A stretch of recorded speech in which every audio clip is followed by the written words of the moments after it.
Hey, Howard here from 82 Maple. And remember that C-cam that I had delivered and placed back in early July? I'll pop in a couple of links down below. As luck would have it, son Jordan was looking for a new home for an oversized C-cam that he had previously converted to a video studio. As a condition of the sale of his former property, he had to find a new home for it, and he offered it to me for just the transportation costs. It already had a man door installed and was well insulated, and perhaps the best part is that while the 40-foot length was standard, it is extra tall, 9 feet, and it's 10 feet wide. So it's the perfect solution for a problem I needed to solve. Coming right up, let's talk about that problem and what we did about it.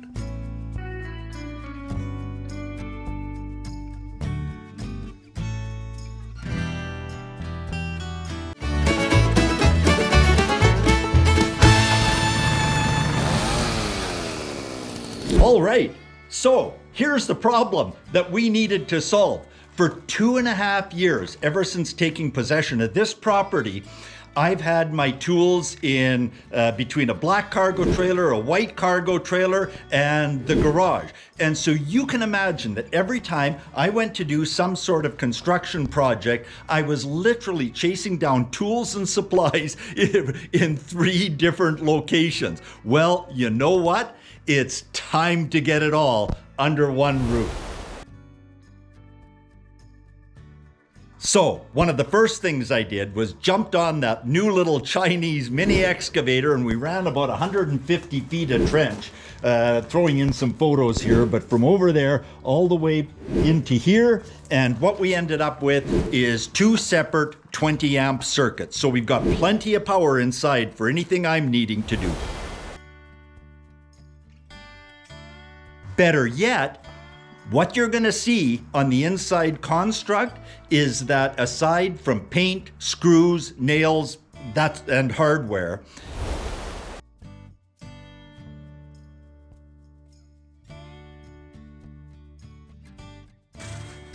hey Coral Dawn, you're making some noise over there. What are you doing?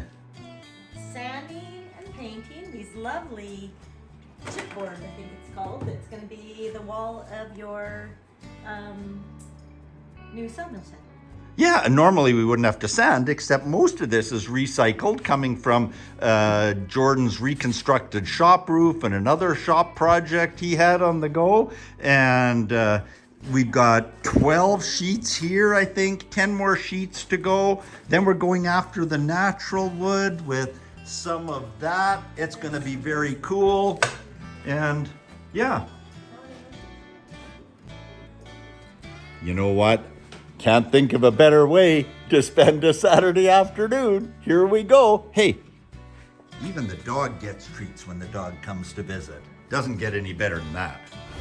Pretty much everything is recycled materials, from the sawmill cut 2x4s, which were from logs that were salvaged from what otherwise would have been a Forest Service slash burn, through to the sheeting that you see, which was came off of a roof reconstruction project that son Jordan was involved with. So I think you're gonna like what you see.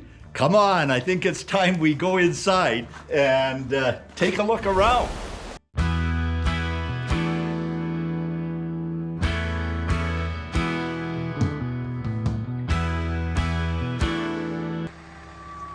And it's the next leg of the journey for the toolbox. It's headed over to that ramp there.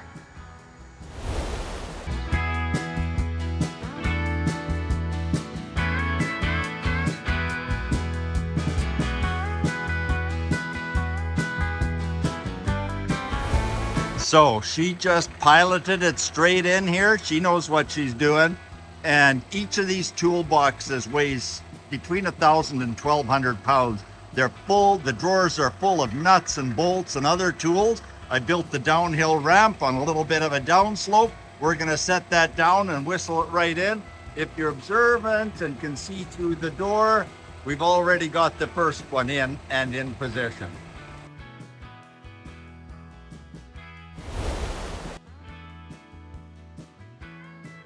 come on in. Well, welcome. And let's start with the table and chairs. You know what?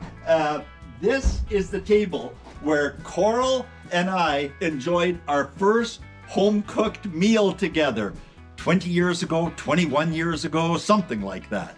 And it's made from, again, staying with the reuse, recycle, etc. theme, from wood collected down or near the White Rock Beach, plus some old apple crates. And in my mind, it's just a work of art. Let's keep moving. Speaking of art, I've had this art hanging around for 22 years or something like that. And its title, which I have to mount up here yet, is called Just Passing Through. And it's a reminder that every day is real time. It's not a dress rehearsal. This is the only time I'm going to get to enjoy this day. So let's make the most of it. And we've got this window of opportunity. Hey, let's go for it. And right here, this is the centerpiece of this little shop. That's a toolbox that my dad made 61 years ago. He was in maintenance at an interior British Columbia sawmill. And of course, there was a couple of shifts, and he would have his tools. And somehow, when he would come back to work for his shift, some of his tools had gone off to be used for all sorts of good stuff, just like happens with tools, but they were seldom where he could find them. So he did a little construct on this, and it's as solid as the day he made it. And so I've kind of put some things in it here, but I've left some of his things over in the corner. When was the last time you ever saw an open-end 30 seconds wrench? I don't know, but this is the only one that I've ever seen. Lots of other goodies in here besides. Let's keep moving. So we built a couple of stub walls in here. We did a construct of these walls. The C-can, as I mentioned before, is insulated. But I need to get things up off the wall. There's limited space in here. Again, I had two 7x14 trailers, the contents of those, to get into here, plus some other things like the table and the artwork that I wanted to make sure were part of this. Hey, if it's going to be a man cave, it has to be a man cave. And so we built these walls to keep things up. Command central in terms of power. My Snap-on shop gnome and guard dog provided by my brother Dean, who's still a Snap-on tools dealer. That briefcase in the corner is a reminder that, hey, I'm not going there anymore. That briefcase made something like 100 trips on the airlines with me one year in my previous life. That's done and over with. What else is interesting? I got my Alaska chainsaw mill here.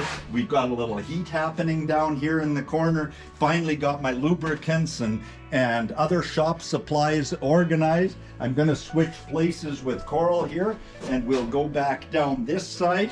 And back in this case is a chainsaw that used to belong to my dad. It's still of about 20 years vintage now. My dad's hard hat, the last time he wore that one was 1988. Out of 350 people at the plant, he was the only person at the plant, he was in charge of personnel by this time, that had a red hard hat. He suspected that the crew wanted it to be very visible when he was visiting their section of the workplace. I've got my own hard hat. I've also got the saw that I bought for myself, my very first hand saw when I was 15 years old, and I just had to put this little gem up on the wall. It's a great reminder to be careful when buying farmer wood and running it through the sawmill. Yep, that little chunk cost me a blade. And more. That's a whole nother story for a whole nother video on a whole nother day. Hey, but it's more than just about the inside. Let's go outside. I needed some organization out there as well. Oh, incidentally, yeah, this place is just full of memories. my dad's original triangle square, I don't ever remember a time when he didn't have that, which means that that's over 60 years old. And these are the toolboxes that we used when karting. This was the first karting track that we practiced and raced at. 12 turns, I think. And so you know what, there's just a ton of memories here. It makes me smile. How am I ever gonna get any work done out here with all of this hanging around?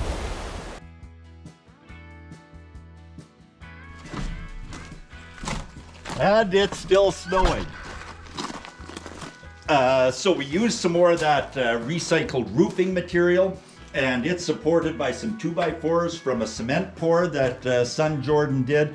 I won't have fuel inside of there for obvious reasons, and some of the things that I need out here are gonna hang out with me. You know, as we constructed this, guess what? It gave me the first opportunity ever to use that new little Chinese mini excavator, complete with the post hole auger. So we planted a couple of 6x6s here to give support. Then I concreted them in. And you know what? That little machine just performed admirably. And for me, it's all about getting organized and staying organized. And yes, that table inside the shop and the benches inside the shop, that's the cleanest you're ever going to see them.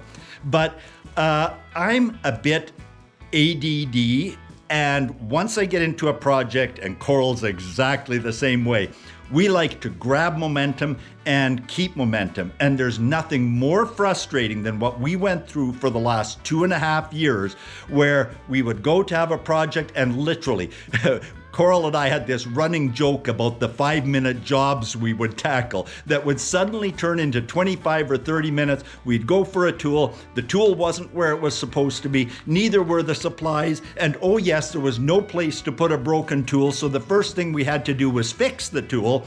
And it's just a momentum drain. It's just frustrating. Whereas when Coral and I get momentum, we've been known to tackle a project at 3 or 4 o'clock in the afternoon, blast through the evening, about 9 o'clock, grab a bottle of wine, open it, and keep going till after midnight. Hey, no power tools involved at that point, but we're having a good time and getting things done. And so to have everything organized like this, we are just totally stoked and re-energized. And we've got some interesting projects. We'll just walk down here to the other end of the sawmill shed and you'll get a little peek at something that we're going to tackle. Hey, Howard here at 82 Maple. And what is winter without a project? Well, hey, we got a project pulling in here today. This is way, way, way too cool. I'm just loving this. That's a 1950 Mercury. It's kind of somewhere between a 1 and a 2 ton. It's the M5 style, but you notice it has the dualies on it. We're gonna have to find an engine for it at some point, but we're going to do some interesting stuff with this. Hey, this is again falls into the category of you got it, too much fun.